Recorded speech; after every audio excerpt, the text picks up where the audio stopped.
ভারতের স্যাটেলাইট ভিত্তিক দ্রুতগতির ইন্টারনেট পরিষেবা স্টারলিংক এখনও পুরোপুরি চালু হয়নি। এরই মধ্যে স্টারলিংকের মূল্য নির্ধারণ নিয়ে সৃষ্টি হয়েছে বিভ্রান্তি। হঠাৎ কেন এই বিভ্রান্তি, বিস্তারিত জানাচ্ছেন জান্নাতুন নাহার জেরি। ইলন মাস্কের সংস্থা স্পেস এক্সের স্যাটেলাইট ভিত্তিক দ্রুত গতির ইন্টারনেট পরিষেবা স্টারলিংকের মূল্য নির্ধারণ নিয়ে ব্যাপক বিভ্রান্তির সৃষ্টি হয়েছে ভারতে।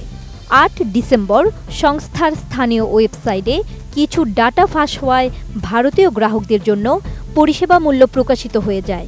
কিন্তু এই খবর ছড়িয়ে পড়ার সঙ্গে সঙ্গেই সংস্থাটি দ্রুত সংশোধন করে জানিয়েছে, প্রদর্শিত সংখ্যাগুলো ভারতে স্টারলিংক পরিষেবার প্রকৃত মূল্য নয়।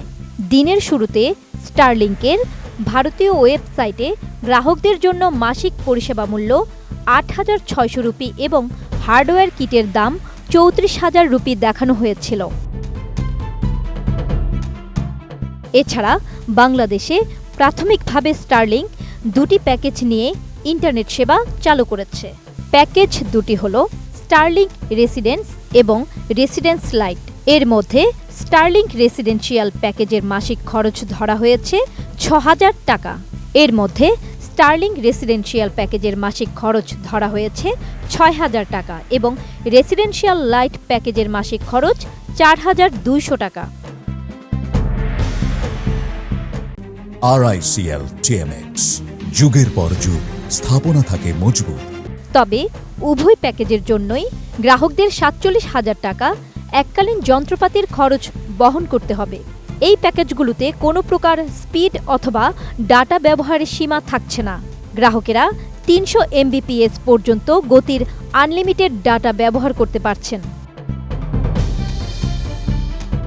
ভারতে ওই ঘটনার বিষয়ে স্পষ্ট করেন স্পেস এক্সের ভাইস প্রেসিডেন্ট এবং স্টারলিংক বিজনেস অপারেশনসের সিনিয়র ডিরেক্টর লরেন ডেয়ার।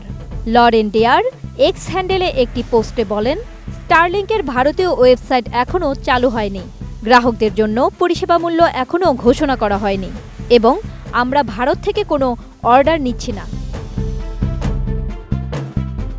তিনি আরও স্পষ্ট করে জানান, একটি কনফিগারেশন ত্রুটির কারণে পরীক্ষামূলক ডামি ডেটা সংক্ষিপ্ত সময়ের জন্য দৃশ্যমান হয়েছিল, কিন্তু এই সংখ্যাগুলো ভারতে স্টারলিংক পরিষেবার প্রকৃত খরচ প্রতিফলিত করে না।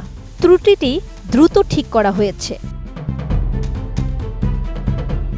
জান্নাতুন Nahar Jerry, desk report, ATN news.